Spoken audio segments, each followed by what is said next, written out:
The broadcast is now starting. All attendees are in listen-only mode. Hi, good afternoon, everyone. This is Sharon Ryan from the Alumni Office. I want to welcome you to our webinar, Transferable Skills, How to Highlight Your Abilities. If you're searching for a job or looking to launch a new career, you're probably thinking about what you can put on your resume to get that dream job. And that's where transferable skills come in. Transferable skills are any skills you possess that are useful to employers across various jobs and industries. These might include skills like adaptability, organization, teamwork, or other qualities employers seek in strong candidates. Transferable skills can be used to position your past experience when applying for a new job, especially if it's in a different industry. In today's webinar, our speaker, Jenny Nesenjuk, Assistant Director of the Career Development Center here at William Paterson University, will show you how you can highlight your transferable skills on your resume, on your cover letter, or in your interview, and how to get that job. Before I introduce today's presenter, I'd like to go over how the webinar works for those of you who've not attended before. Right now, you should be able to see the presentation on your computer screen. You also should be able to hear me speaking, and you'll be able to hear the presentation through your computer's audio system.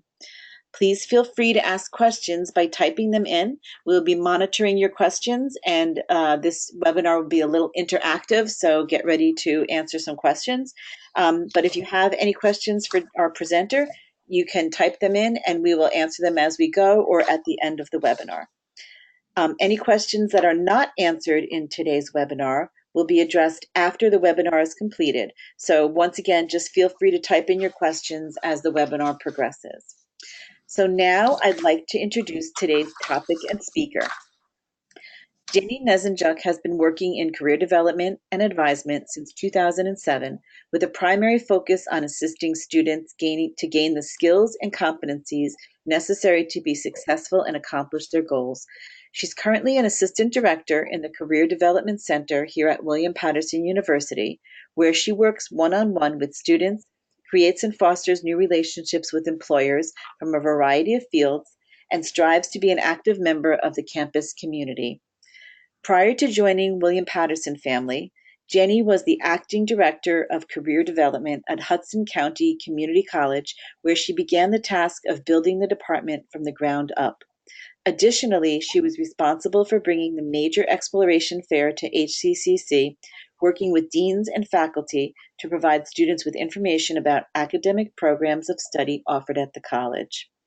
In addition to her career development and advisement experience, Jenny has presented at both the National Career Development Association Annual Conference, as well as the Region 2 NACADA Conference, and is an active member of the New Jersey Career Center Consortium.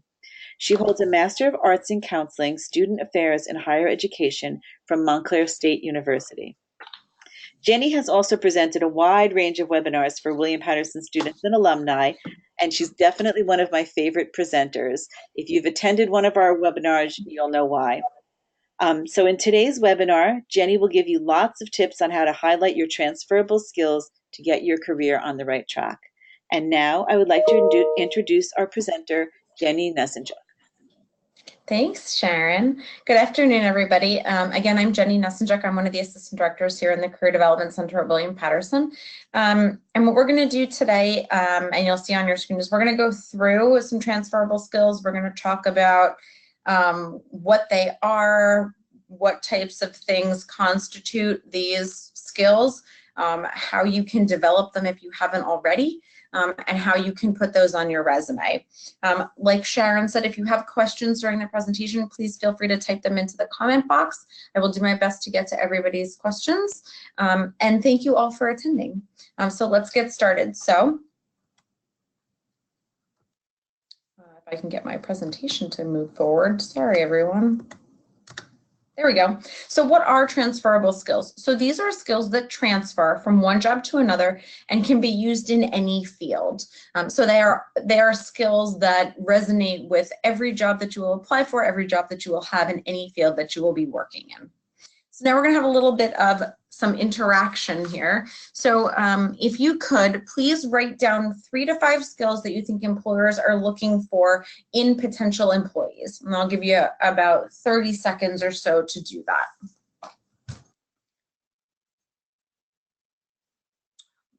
Now, once you've written these down, I'm going to expand my comment box here. Once you've written these down, if you want to type 1 or 2 of them or 3 into the comment box, I'm going to read a few of them out loud, but I'll give you a little bit of time to do this.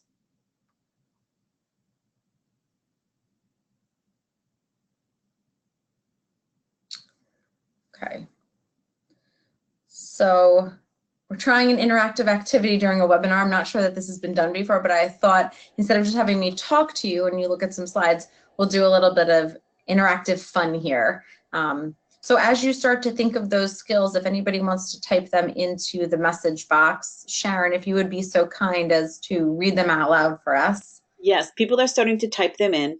And what I want to say is, before we started this, that someone actually wrote that they're out of work right now looking for something. And this is a great exercise because maybe if you can't find a career in your field or your former field, this exercise will help you to find something going forward. So absolutely. So I'm going to start reading some of them. We have integrity. Well, hang on, one second, before you start reading them, sure. For those of you attending the webinar, if you want to jot down some of these as Sharon reads them, in addition to the ones that you wrote down, start writing down the ones that you believe that you possess, and then put a check mark next to the 5 that you wrote down, the ones that you feel you possess. Okay, so Sharon, if you would be so kind. Okay, here's what people think employers are looking for in potential employees: integrity, honesty, listening skills. We have leadership skills, teamwork, problem solving. That's a lot. Self-motivated, efficient, adaptability, writing skills, attention to detail. That is a lot. Problem solving skills, someone who's a self-starter, great written and verbal communication skills. Okay. We have a lot. Organization, teamwork, dedication, a lot of writing skills, collaborative communication, someone who can hit the ground sprinting, humility, passion, and computer skills. Fabulous. So thank you, everybody. So of these skills that we talked about, the answer is yes. All of these things that you all mentioned are transferable skills. Okay, so take a minute, think about this list that you wrote, the 3 to 5. Think about some of the skills that your co-attendees threw out there, and write down or put a check mark next to the skills that you feel you possess as a professional. Okay. Fabulous. So now what we're going to do is if I can get my presentation to move forward. There we go. We are going to go through the top 10 skills employers look for when recruiting not only recent college graduates, but professionals in general. And this list is put out by the National Association of Colleges and Employers. Okay, so we're going to go through each of these individually, and you'll see on this list are some of the things that you mentioned. Okay, so we're on the right track.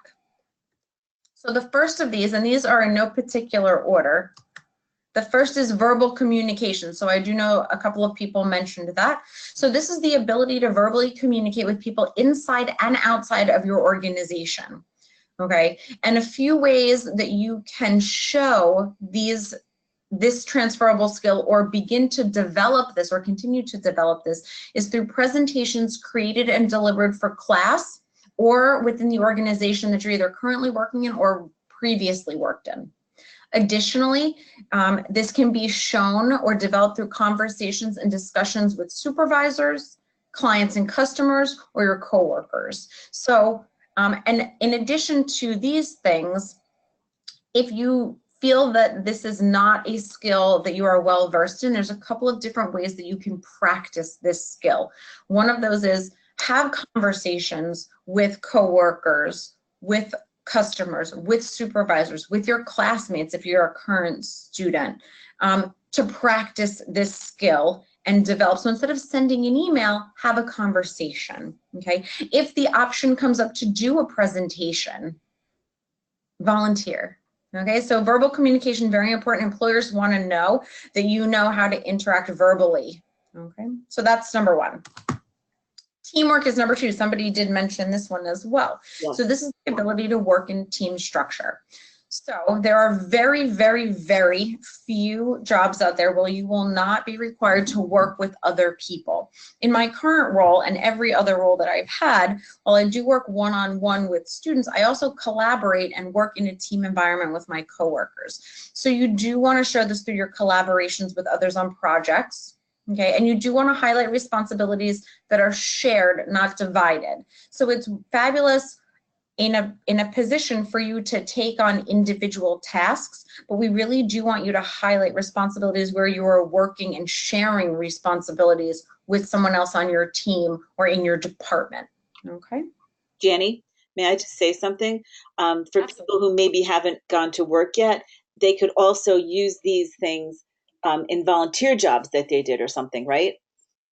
Absolutely. So these things, and we're going to talk about where you can put this on your resume, but these things can be shown, can be developed, can be utilized, can be shown through not just work experience, but through project experience in your coursework, through volunteer work that you've done, through clubs and organizations or community organizations that you've been involved in. Okay. We often get students who have come back, or I meet with individuals who have been stay-at-home parents, and they're wondering how they can now go back into the workplace. A lot of these transferable skills are in things that you've done with your children. Okay, so teamwork, for example, if you're a class parent or you're working with the Parent-Teacher Association, or you're volunteering at the school for a committee, or if you are heavily involved in your religious organization and you help facilitate programs at your place of worship, all of these transferable skills can be seen in those settings as well. Thank you. You're welcome. So our next one is going to be problem solving. So this is the ability to make decisions and solve problems. Okay, so this is action plans that were developed with calculated steps to solve problems. So not simply going and asking a supervisor or your boss how to resolve something, but thinking about how it can be done, developing a plan of action, setting out steps that can be taken to resolve that problem. There's also conflict resolution. So if you've ever been in a management role or a leadership role and you've had to resolve conflict either between employees, or perhaps you've been in a management position in retail or in a food service industry where you have had to handle situations with upset clients or patrons or customers, this is conflict resolution. Okay, so employers want to know that you're going to be able to solve some of your own problems instead of just running to them and saying, how do I fix this? Okay. So planning and prioritizing work. So in the workplace and in school, we all have deadlines that we need to make. We all have multiple projects going on at once. We may have had meetings that we've needed to juggle, whether it's with our team, with our boss, with a client, or if you belong to clubs and organizations, how to balance your roles and responsibilities for that with your schoolwork. So being able to plan and organize and prioritize work and responsibilities is a very big deal. I'll give you, and this is prioritizing activities, work assignments, and making sure that you're meeting deadlines. And it's organizing your responsibilities to ensure that you are completing the tasks that are set out for you or that you have taken on. For example, I have multiple calendars that I utilize to make sure that I am prioritizing my work and coming up with a plan of action of how to get those things done. So I have a calendar in my Outlook email. I have a calendar on my cell phone. I have a desk calendar that I'm looking at right now. And I also have a paper planner, a book planner. So I have 4 calendars, and I make sure that I come up with a plan when I have presentations such as this one to do. If I am presenting at a conference, if I am running an event through the office here, if I'm bringing an employer to campus, making sure that I'm prioritizing those tasks and planning out my days and my weeks and even my months at some points to accommodate those responsibilities. Okay. Okay, our next one is analyzing quantitative data. So this is the ability to report on data, to collect, analyze, and report on data. So collecting an organization of the data, using Excel, PowerPoint, using your graphs function, being able to communicate what you find and that data that you collect to your supervisor or to the team that you're working with in your role. Okay. So everything that we do, so when we do an event here in our office, we go back and we look at the data. We look at how many students attended the event. We look for how many employers attended. Sometimes we will even follow up and see how many students had interaction with employers after the event. Okay, so it's that data collection, that being able to take that data and do something with it. Okay, it's not enough just to collect it and let it sit. You need to be able to do something with it and report out on it. Processing information. So obtaining and processing information is a big deal. Again, you need to be able to retain the information that your supervisor, your client, your coworkers, your team members, your faculty are giving you. And then you need to be able to use that information going forward. So using notes to help you review information and retain information, whether it is typing notes, whether it is taking notes by hand in a notebook, whether it is taking notes on your cell phone, whether it's taking a voice recording. Okay, I meet with my supervisor every other week, and we also have a staff meeting every other week. And during both of those, I take handwritten notes. And then in order to process that information, I go back, I review. I will often take a highlighter and highlight what in those notes is my responsibility. And then I process that, and then I go back and use my previous transferable skill of organizing, of prioritizing and organizing my time. Okay, processing information is also attention to detail and incorporating those details into assignments, into projects, into tasks. Okay, so far, a lot of what you all have mentioned, processing information, listening skills, we need those when processing information, staying organized. We've also mentioned teamwork. We've mentioned verbal communication. We've mentioned problem solving. So you all are right on target with this. Excellent. Okay, the next is technical knowledge. And this relates to the technical skills related to the position that you're applying for. So whether you build this, continue to develop it, this is participation in a technical workshop, a seminar, a course. And it's also keeping up to date on technology used in your particular field. Now, you don't have to be an expert, but you have to have a knowledge base. So if you're looking to go into a field that either your degree is not in, or you're looking to change fields now that you've obtained a degree in a particular field, if you don't know all of the technical knowledge or all of the technical skills, that's okay. But you at least need to be able to speak to the technology that's being used and be willing to participate in workshops, seminars, or courses.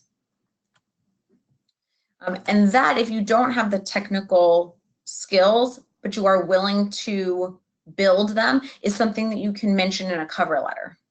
What you would want to do there is mention the skills that you do have that are related to the position, and then address this in a separate sentence or a couple of sentences about adding to your technical knowledge and being open and willing to participate in workshops, seminars, or courses. Okay, so written communication is also important, and then we did have a couple of people who mentioned this when we made our list. So this is the ability to create and edit written reports, but also I'm going to add to this, being able to correspond appropriately and professionally in email. So in terms of documents, we want to make sure we're proofreading, not just reports, but any document we submit, emails, projects, before submitting them. Okay, and if that means getting another pair of eyes on it, that's great. Also want to practice proper email etiquette. So emailing is super important, and we all use it on a very regular basis. So when I talk to students about emailing, I'm going to share my advice that I give them with you is You need to practice proper email etiquette, which includes addressing the email to a specific person or people, making sure that you're writing complete sentences, making sure that you use proper punctuation and capitalization, making sure there's a salutation and your name when sending the email. You also want to make sure that you're including a subject line and not leaving it blank, and not writing your email in the subject line. I have a colleague, and I've experienced this as well, but I have a colleague who just today posted on social media that a student had sent her an email where the entire email was in the subject line. That's not appropriate, proper email etiquette. We want to make sure that we are writing a full email. Okay.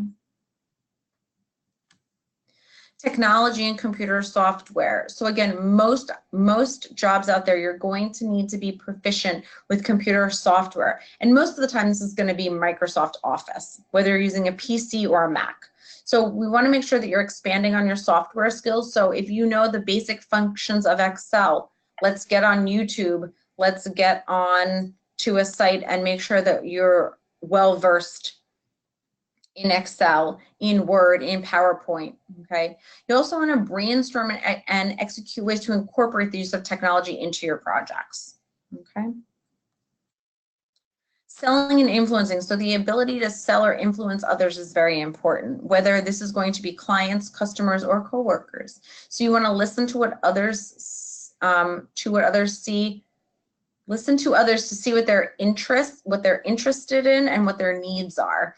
Okay, so there's your listening skills. I believe somebody mentioned that. Yeah. Also using presentations to pitch ideas and concepts to others. You're not always going to be asked to do that, but you can absolutely use your presentation skills to pitch your ideas. Okay, are there questions to this point about these transferable skills? Not a question, but I do want to bring up someone said a very good comment here. This person is actually doing volunteer work with a nonprofit and says that they use these skills daily and now is discussing possible employment with this nonprofit. So just goes to show that maybe that wasn't the field that this person was going to school for, but just wanted to volunteer with this nonprofit and now possibly has a job because of his transferable skills. So I just wanted to bring that up. Fabulous, and congratulations. So yes, absolutely. The other thing, and this is not about transferable skills, but about your job search in general, just because this individual brought this up. When you're doing a job search, you should try to stay away from putting yourself in a box, meaning, and I use this example all the time, if your background is accounting, there are other options out there for you than a traditional accounting firm or a CPA firm. You can do accounting for lots of different organizations, higher education institutions, sports organizations, nonprofits, government agencies, health institutions such as hospitals and nursing homes. Okay, so just a little side note, look outside the box while you're doing your job search. The gentleman who mentioned that he's using these skills on a daily basis for volunteer work and may never have thought of working for a nonprofit, but now is discussing employment in that type of setting. So leave yourselves open to different types of opportunities and different types of settings where your skills will be valuable. Yes. And that would be Gary, so shout out to Gary. Well, thank you, Gary. Are there other questions right now? There's one question here that someone wants to know, is there a website that you could recommend to brush up on Excel? Not off the top of my head, but I can certainly look into that for you. I believe our continuing education program here at the university offers a course, but I'm not 100% positive on that. But that may be a resource to look at, is the School of Continuing Education. Thank you. You're welcome. And if it's not the School of Continuing Education here, some of the community colleges, most colleges and universities have a School of Continuing Education. So your local community college may offer that as a program through that department at the school. Great, thank you. You're welcome. And also somebody just said that they used YouTube videos to learn how to do computer programs. So yeah, YouTube is a very useful tool, and it's often free. And you can look up how to, for example, I know one of the skills that a lot of people who use the basics of Excel don't necessarily know how to use is putting in those formulas. You can learn how to do that through YouTube. I think you can also go to LinkedIn Learning, and they have classes there as well. All those videos on LinkedIn. Oh, here's someone I that believe wrote so. it. Lynda.com. That's the LinkedIn Learning. So go to Lynda with a Y, LYNDA.com, and that's where you can find classes on all kinds of like Excel and learning how to do all kinds of programs like that. Thank you. Okay, so what I'd like to move on to is how to put these transferable skills on your resume and highlight them, because that's going to be a big piece of getting you to the next step, which is that in-person interview. Okay, so the different, where to highlight these skills. So there's a number of places where you can include these. So one is on your work or related experience. So even if you are applying for a position that is not related to the field that you are going into, on your work experience. So I get a lot of students in my office, or additional experience. I get a lot of students in my office who are getting ready to graduate, and they do not have related experience to their field. And what I tell them is, we're going to highlight your transferable skills in your work experience, because all experience is good experience. Okay, so that's where we're going to focus on that. So it can be work or related experience, additional experience, volunteer work that you're doing, projects that you've done for, if you're a recent grad, projects that you've done for school. So if you did a thesis project, that's a great place to highlight those skills, or any other collaborative project that you've done. And any leadership experience that you have. And leadership experience does not necessarily just mean where you have been in a management position. Leadership experience is if you have chaired a committee, if you have held a position within an organization. So I'm going to go back to maybe my parents who have been out of work for a few years and now would like to return to the workplace. If you have sat on a committee at your child's school, okay, maybe you were the treasurer of the PTA. Okay, that's a leadership position. My recent grads, if you belong to a club or organization on campus and were on a committee, if you were the president of your organization, if you had some type of peer leader role on campus, these are all fall under leadership experience. If you participated in athletics, that's leadership experience. Okay, so these are the areas on your resume that you're going to want to highlight, where you're going to want to highlight these transferable skills. And the best way we can do that is through our accomplishment statements or bullet pointed statements. So the first thing I want to talk about is a little bit of how to write these, and then we're going to talk about what types of things we want to include to highlight these transferable skills. So when we write accomplishment statements, we always want to make sure that they're in the proper tense. So if you're currently doing it, it's going to be in the present tense. And if it's something you've completed, it's going to be in the past tense. Okay.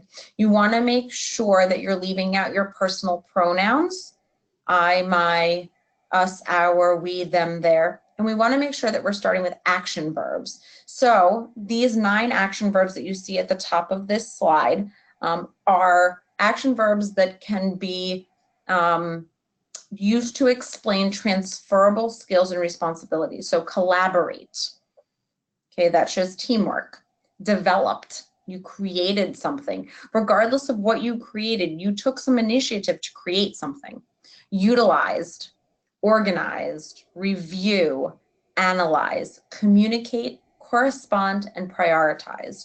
All of these are really great action verbs to use when you're talking about transferable skills. Okay. Additionally, when you're writing this experience section and you're highlighting these transferables, you want to give as much detail as possible. Okay. Anytime you can quantify something, you want to do that. A good accomplishment statement gives us very kind of straightforward surface level information. A better accomplishment statement gives us a little bit of detail and gives us a little bit bigger picture of what you've done. And the best statement you can write gives us a lot of detail and gives us a complete whole picture of the task and the responsibilities that you set out to accomplish and hopefully you did accomplish. Before I go into examples, are there questions? There is one question. It's about really a resume, and I hope it's okay to ask this. That's fine. This person wants to know, and it kind of speaks to one of the transferable skills that someone mentioned about passion and initiative. Yep. If you're applying for an internship or a job, would you recommend stopping at a firm in person and dropping a hard copy of the resume off? Is that something that would show like initiative, like a transferable skill? Or is that frowned on? So most importantly, when you're applying for internships and jobs from a posting, so if you have found online a job posting, an internship posting, you want to make sure you're following the instructions in the posting, because the ability to follow directions and follow instructions is a transferable skill. And it's a skill that everybody's looking for. It may not be one of our top 10, but employers are looking for that. So you want to make sure you're following the instructions. So if it asks you to apply online, please make sure that you apply online. If you then want to go drop off a hard copy, that's fine as well. However, if the instructions on the posting say, please apply only online, which it might, that's what you want to do. We also find this to be important. Sometimes the job posting will say, please do no follow-up. Make sure that you're not following up if it's telling you specifically not to. Okay. So if it doesn't, it would be okay to send it in and then go in person. Yeah, absolutely. It does show passion. It does show initiative. It shows that you're going above and beyond, and that you really have a desire to contribute to the organization and be in that role. Yes, perfect. I just want to, someone has a comment. The person at the nonprofit actually has two leadership positions at this nonprofit that he's volunteering at. So that's also working in his benefit, which is a good thing. Absolutely. One person wants to say thank you, loves the formula action verb plus what you did plus result, thinks that's great. And one person has a question about how long a resume should be. And I know that's kind of in our resume thing, but actually it does speak to transferable. So here's what we want to talk about. It depends. So if you are applying for a position and your previous experience is not related, you're either changing fields, you're coming right out of school and going into a field where you don't have any experience, we're looking at 1 page. Okay. If you are going into a field that is related to a previous field and you have some what we call related experience, so it may not be dead on to the job that you're applying for, but it could be related in some way, shape, or form, you can go on to 2 pages, but make sure that you're filling at least half of the second page. But if you are changing fields or coming right out of school and do not have related experience, we're really going to try to stick with 1 page. And this question is associated with that. This person works a lot of short-term contracts. So how do you condense that? He may have worked like 30, I don't know, 20, 30 short-term contracts. How would you condense that with those transferable skills? Well, the question is, were all of the contracts the same type of position and through the same agency? Okay. If the answer is yes, that they're all through 1 agency in the same type of position, you can list the agency as the employer, and your first bullet point can be completed X number of contract positions as assigned by agency, something along those lines. This will show that you're a valuable resource to that agency. And that is a transferable in and of itself, is that you are reliable, that this agency continues to call on you to assist them with clients. Okay. Let's move on. Someone actually said, can we hold on the questions? Because some people have to leave a little early. Yes, So absolutely. the rest of the questions. So I don't have too many more slides for you all because I did Great. want this to be somewhat of a conversation with our comments and questions. So here we have some accomplishment statement examples of how you can show transferable skills. So collaborated with 3 other organization members to design promotional flyers to promote upcoming campus events. So this is going to show teamwork. Okay. Analyzed monthly financial statements for the previous 6 months to create summary reports. So here we're talking about analyzing that data. And we're also giving, oh, I'm sorry, that says pervious. It should say pervious. I apologize. See, I did not use my transferable skill of written communication. I did not proofread. So I apologize. But this is going to show that data analysis that we talked about, but it's also going to show the report writing in that written communication that we talked about. Okay. Communicate with supervisor weekly to discuss ongoing assignments and solidify project expectations and due dates. So this shows a couple of different transferable skills. One is verbal communication, okay, because we use the word communicate and we use the word discuss. Okay. It's also going to show the ability to work with supervisors, which is a transferable skill that was not mentioned in our top 10, but is very valuable to you that you can work with those above you. Okay. It's also showing attention to detail, solidifying project expectations and due dates. So it's attention to detail that you want to make sure that you know all of your expectations. And then it's that prioritizing, the ability to prioritize because you're confirming those due dates in order to do that. Okay. And here we also have that prioritizing tasks by utilizing Microsoft Outlook Calendar to ensure all assigned projects are completed on time. So you're explaining how you did this. Okay. Correspond with clients via email to provide and clarify details pertaining to product orders. Okay. So again, there's your written communication. Also, customer service is a transferable skill that we see a lot from employers that they're looking for because so many different occupations and different positions and opportunities out there are very client focused in some capacity or another. Here at William Paterson, in my role, you all are my clients. The students are my clients, current students. So I need to be able to have that customer service aspect to my position as well and that experience. I will be very honest, my very first job in career services, I had 1 semester of volunteer time in the Career Center at my undergraduate institution. That was it. That was the only related experience that I had. And after I got my position, it was at a technical school in career services. I asked my manager, I said, why did I had started and this was some months into my position. I said, I'm just curious why you hired me. What was it about my interview and my skill set that you wanted to hire me?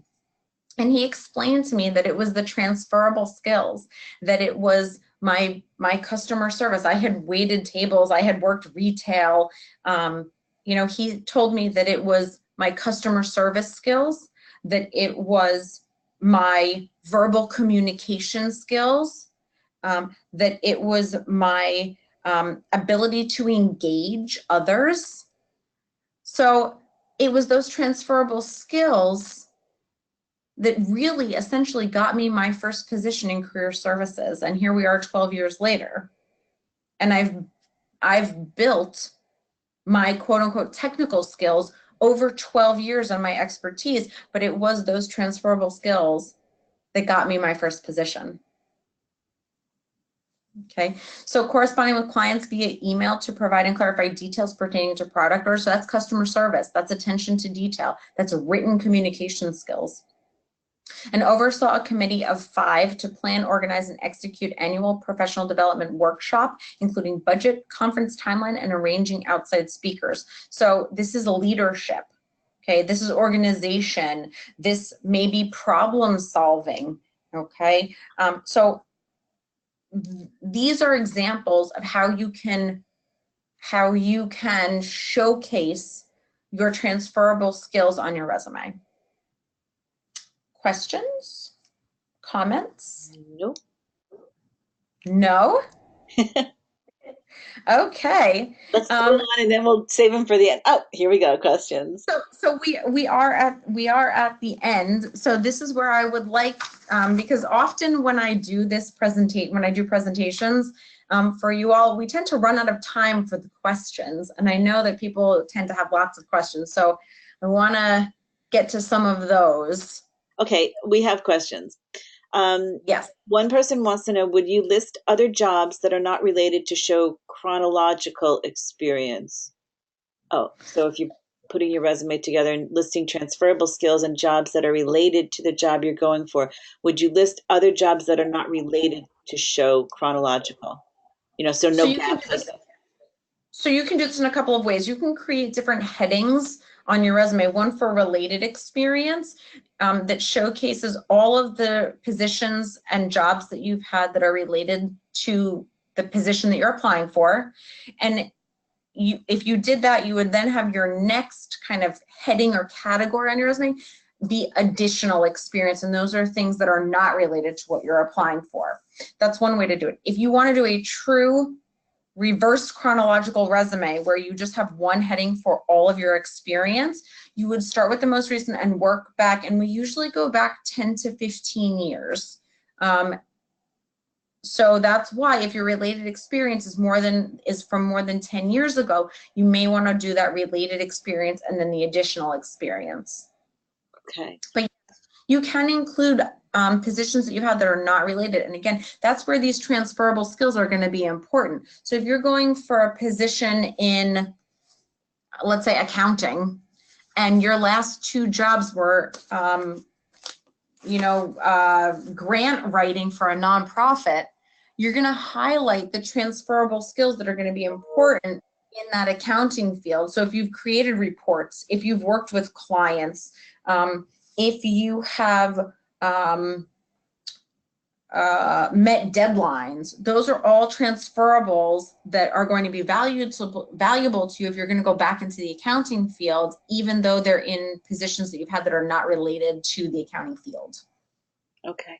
And this next question is really adds on to that, and it's very interesting. I hope this person doesn't mind if I say, I know this person is looking for a position remotely, has been on other webinars, and she says that many years, she's an alum, many years ago she worked customer service, but almost 20 years ago. Can she put that on her resume? Because this is a job that she may be able to do remotely, customer service, and she did customer service up to 20 years ago. But if she puts that, will that be looked at badly? Will it bring up ages and kind of things? I mean, So we really want to avoid going back 20 years, but I'm sure in some of, and I may want to answer this question one-on-one with the alum while you're, whoever you are out there. But I would say it would be a safe bet that in one of your roles, whether it is paid employment, volunteer work, participation in committees over the last 20 years, that you have utilized those customer service skills. And that's where we want to include those things that you've done and transferable skills to relate them to the customer service position. Okay. Yeah, a lot of people are asking. The other thing you can do, and I don't really recommend it, but if you're changing fields and you've been out of the field that you would like to go back into for a number of years, is you can do, you can do what's called a functional resume.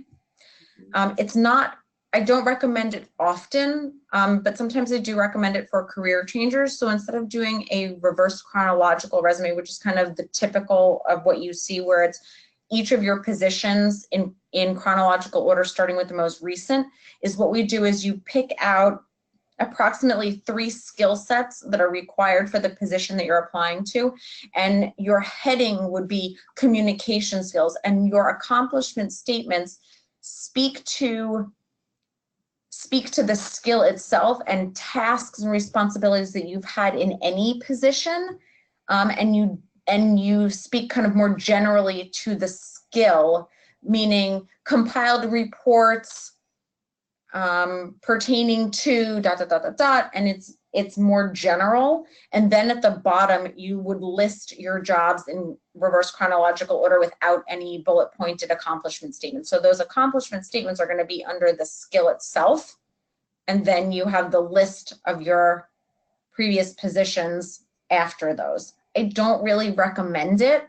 The feeling on it from employers is mixed, which is why I don't really recommend it. Some employers are happy to accept it and consider it, and some employers absolutely can't stand it. So I'll be very honest, it's kind of a crapshoot. But if you've been it also can be used if you're looking to change fields. If you've held many different roles over the last 15 to 20 years, and you really want to highlight the skill instead of the position that you were in, it is doable. And I think I have a sample that I could send you, Sharon, that you could send out. Okay. That would be great, because a lot of people are asking about the 10 years out, and I think there's a lot of alumni on here who are asking about that because they've probably been working for 20, 25 years and, you know, may want to show experience that they had 25 years ago that would be to a job now. So maybe that would be also, could they put on their resume, maybe not put the years they worked at the place? I don't know. I mean, sometimes if the years aren't on there, it becomes a question of, are you trying to hide something? And we want to be very careful with that. Okay. A few people are asking if they can send their resume to you or if they can consult with you. So here's kind of the questions after that. Answer that. Here's the yes and no of this. So we have what is called Handshake. If anybody out there knows about Trailblazer, Handshake is very similar. We no longer have Trailblazer. We now have Handshake. This is our job and internship search system for students and alum. Okay. What you can do in that system is, so here's kind of how career development works. Current students can utilize our office while they're here at the university, and then for 1 year after graduation in person. Okay. After 1 year, you have online services for life, meaning you can upload your resume into Handshake and somebody from our office will review it and send you back feedback via email. However, if you attended this workshop and would like me to review your resume, you can send me an email. But I will tell you this, we are a little bit short-staffed at the moment. We are down 2 staff members. So if you send me your resume by email, it may take me a few weeks to get back to you. Okay, thank you. My recommendation would be to upload it into Handshake. And we did do a Handshake webinar about a month ago. That's on our YouTube channel, so I can send you that link too, so everyone can see how to get into it. So that would be good. Fabulous. I'm going to go back to another question now. This is another person. Sure. Remember, I said there's a lot of people on here who've been working for a long time. What if you've been at one job for more than 15 years and now you're looking to change? Would you just put that one job on your resume? So here's a follow-up question. So if you've been at one job for 15 years and just one job, meaning not one let me back up. If you've been at one company for 15 years and changed positions, perhaps you've moved up into a leadership role, management position, you're going to want to make sure that you are dividing your responsibilities based on those positions. So you would put the name of the organization, your current role, some description in those bullet pointed accomplishment statements about what you're currently doing. And then you would skip down and put your previous position and some descriptive bullet points about what you did in that role. If you've been at the same organization in the same position for 15 years, what you want to do is show increased responsibility. So what you'll want to do is indicate in there somewhere that taken on a leadership role as a committee chair or taken on a leadership role by heading up a project. That you've gained X skills through professional development, that you have trained new employees. Training new employees is always a big transferable skill because it shows leadership, it shows that you're trustworthy, it shows that you have expertise that your supervisor finds valuable. Okay, so if you've been in the same role for 15 years, we want to show, and you would put those points about that added responsibility towards the top of your bullet pointed accomplishment statements. Okay. Sorry, there's a lot of questions coming in, everybody. Okay. Can you recommend a place where there's a lot of resume questions coming out with resume Okay. formatting, and has resume formatting changed? And is there any place that you can recommend to look at templates? Someone mentions the problem with Yes. reverse chronological resume makes you look overqualified maybe, and they all want to see like samples of various resume styles. If you could maybe send us a link for that and I could send out to everybody. So we have what's called the Career Toolbox. It's a 60-page PDF document that our office put together. And it includes resume samples from all different majors here at the university. Within that, there is, I believe, two. Let me just double check it here. I will grab it and tell you. It has some tips and pointers for writing your resume. It talks about formatting, and then there is an alumni/grad student sample. However, you could use some of these other samples based on the field that you're in or the major that you had while you were here at the university. And we do have that in the Career Toolbox. And Sharon, I can send you the toolbox, and I'll also send the functional resume sample. Okay, perfect. Thank you. Someone just wants to know about gaps in their work history. I think we discussed that in the resume webinar, but what if there's a big work gap and you're talking about transferable skills? You could put that in there, right? So if you have a large gap, so I always use, I use the example of either taking time off to be home with children or to take care of a family member. If you took, say, 5 years off to care for a family member, whether it's a child, a parent, a sibling, another family member, whatever it is, or you took some time off for your own personal health, if you were doing other things during that time, I would include that. So for example, if you took some time off for your own personal well-being, but you were volunteering at your place of worship, you would put that on as volunteer experience, and you could have that on there. And that would kind of, that would help with the gap. Okay. I'm just going through all these. Yeah, just a lot of questions about going back 10, 15 years and things like that. And I mean, so here's the thing. We recommend about 10 years. If you want to go back longer than that, that's your choice. I don't really recommend it, but I always tell my students and the people I work with, your resume is a representation of you as a professional. And if there are things that you would like to include that are from 15 years ago instead of 10 years ago, it has to be, the resume is a representation of you, and you have to be happy with what's on it and what you're sharing. So if you had a position 15 years ago and you think that that there are skills from that position that are valuable to what you're applying for now, go back 15 years. okay.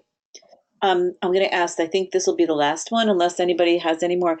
But it's a question about where do you feel it's best to search for jobs, like company websites or other places? This person feels like Indeed can be a bit of a scam, or some of those sites. So questions? Okay, so job searching. So a couple of things. With any job board, you have to be careful. I do not recommend for job boards, Indeed, Monster, Dice.com, any of those, posting your resume. If you post your resume, you are going to get all types of calls for positions that you are not interested in. I promise you it will happen. The best thing that you can do is what we call an active job search, where you are actively applying for positions and following up. Indeed can be very valuable with applying as long as you are actively applying and not just posting your resume. So I do recommend Indeed. I do recommend Dice.com. I do recommend Glassdoor. I also recommend Handshake as a place to start if you're just starting out on your job search.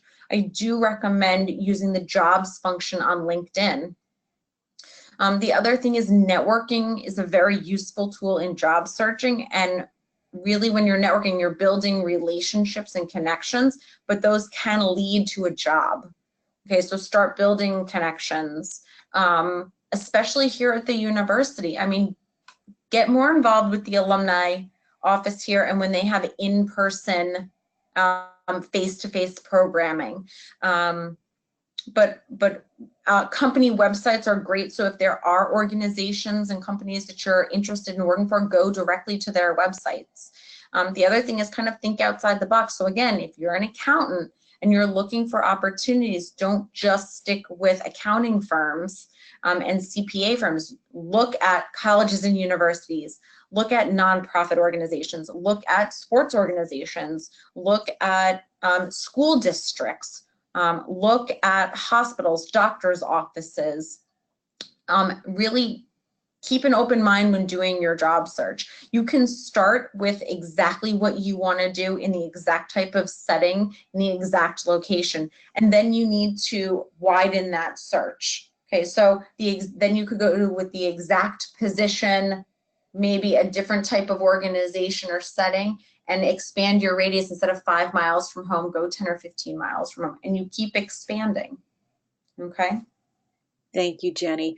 Well, we're going to end, but I want to tell everybody that we do a lot of networking events here in the alumni office. And what we've been trying to do is do networking surrounding specific areas of interest. So we did one at a fitness center, and we did one at a restaurant, and we did one. So we're trying to get through people's interests. So if you have an idea for a networking event that you'd like to see that would gather people of your like, that maybe you could make some connections, please, in your comments when this ends, put that down. Say, we'd love to see a networking event at, a zoo, whatever it is, okay?